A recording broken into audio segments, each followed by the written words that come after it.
Ridwan membawa Lela keluar kamar. Semua orang langsung memperhatikan bagaimana Lela yang kini sudah tenang terus memeluk kakak laki-lakinya dengan erat.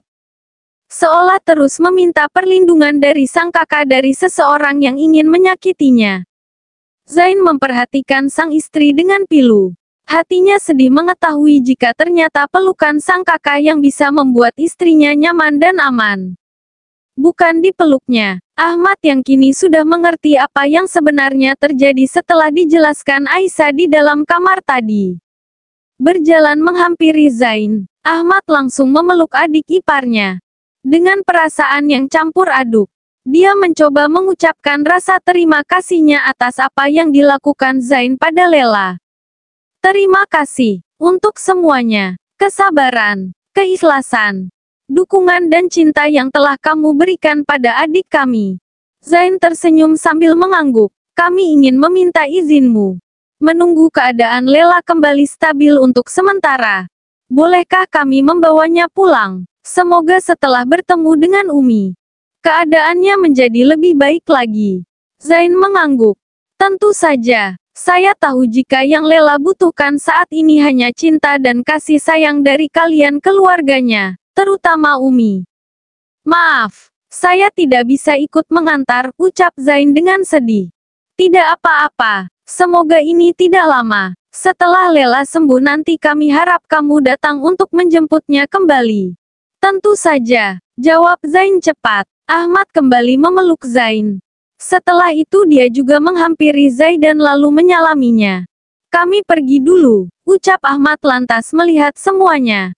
Di parkiran mobil, Aisyah memeluk Lela yang akan masuk ke dalam mobil. Maafkan aku tak bisa menemani kakak pulang, ucap Aisyah sambil mencoba untuk menahan tangisnya. Lela tampak seperti orang bingung. Dia tak menjawab hanya langsung masuk ke dalam mobil bersama Siti yang sudah ada di dalam. Ridwan yang akan masuk memeluk Aisyah sejenak. Jangan terlalu khawatir. Berdoalah kepada Allah semoga saudari kita kelas sembuh. Aisyah mengangguk. Dia lantas melihat Ahmad yang juga akan masuk ke dalam mobil. Kakak, aku harap keputusan kita ini benar. Aku harap Umi kuat melihati keadaan Kak Lela. Aisyah menatap lekat wajah kakak tertuanya. Kita tahu tak ada jalan lain kecuali mempertemukan Lela dengan Umi. Insya Allah dengan izin Allah, pertemuan keduanya justru akan menjadi obat sehingga mereka bisa saling menguatkan dan menyembuhkan. Amin. Zain tersentak ketika petugas lapas memberitahu mereka jika Amar sudah dibebaskan. Tapi hukumannya baru kurang lebih 1 tahun kan? Tanya Alfian yang tak kalah kaget mengetahui kebebasan Amar. Iya, tapi beliau dibebaskan dengan karena selama ini berkelakuan baik.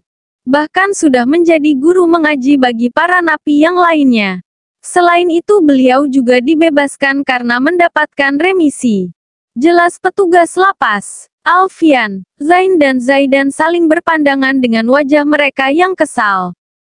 Zaidan lantas mengajak adiknya dan Alfian pergi dari sana. Di dalam mobil ketiganya terdiam sejenak, mereka kini semakin meyakini jika memang Amarlah yang menelepon Lela semalam. Aku tahu rumahnya. Kita bisa pergi ke sana sekarang. Alfian melihat Zaidan dan Zain. Tidak, kita tidak bisa ke sana dan asal menuduhnya begitu saja. Zaidan menjawab. Kita harus mempunyai bukti yang kuat jika Amar bermaksud mengganggu Lela kembali. Anjut Zaidan. Tapi dari mana dia tahu nomor Lela? Padahal itu nomor baru karena aku yang membelikannya. Zain melihat Zaidan dan Alfian dengan heran. Itu berarti memang Amar mencari tahu perihal Lela. Dia pasti melakukan segala cara agar bisa mengganggu Lela lagi termasuk mencari tahu nomor teleponnya. Jawab Alfian. Jika seperti itu berarti dia juga tahu akan kondisi Lela yang trauma karenanya. Zain kembali melihat Alfian dan kakaknya. Alfian dan Zaidan tertegun.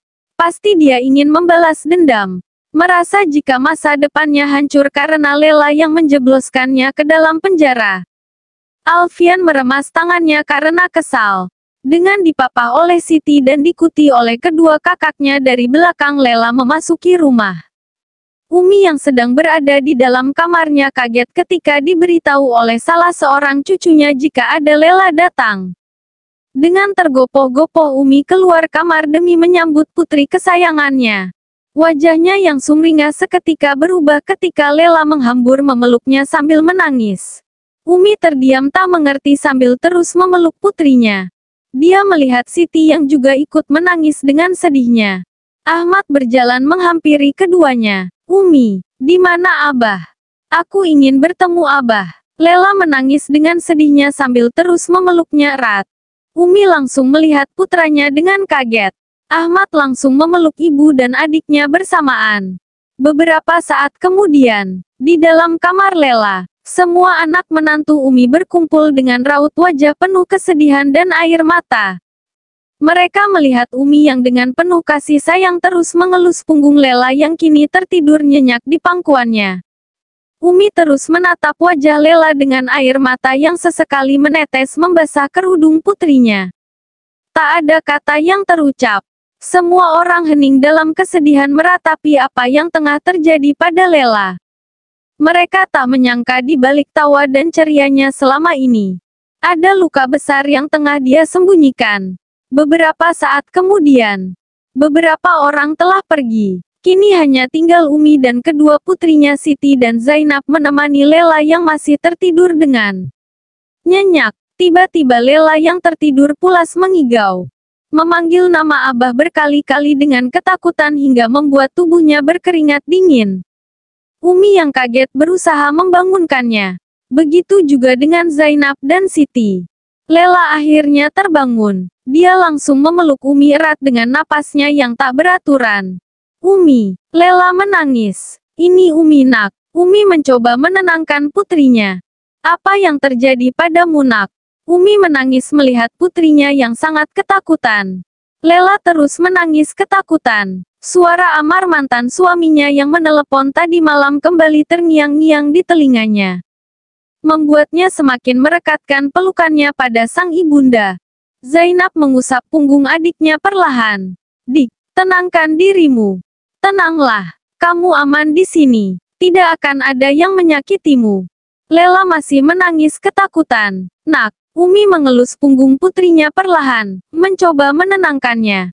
Perlahan Lela mencoba menghentikan tangisnya, mencoba menghilangkan ketakutannya, menenangkan dirinya. Setelah sedikit tenang dia lalu melepaskan pelukannya pada Umi. Dia menatap wajah sang ibunda yang tengah berderai air mata. Umi, ucap Lela sambil menghapus air mata sang ibunda. Umi maafkan aku baik-baik saja sekarang. Lela menyeka air matanya sendiri, sambil mencoba untuk tersenyum. Syukurlah kalau begitu nak, itu yang Umi harapkan. Kamu baik-baik saja. Umi memegang tangan putrinya. Lela melihat ibunya yang tampak sangat bersedih. Maafkan aku Umi. Umi yang seharusnya minta maaf padamu nak. Umi menangis. Lela menggelengkan kepalanya berkali-kali. Dia langsung memeluk sang ibu dengan eratnya. Aku baik-baik saja Umi. Aku baik-baik saja sekarang. Umi jangan sedih lagi. Umi mengangguk sambil mencoba untuk tersenyum. Apa yang sebenarnya terjadi padamu nak? Umi melihat putrinya.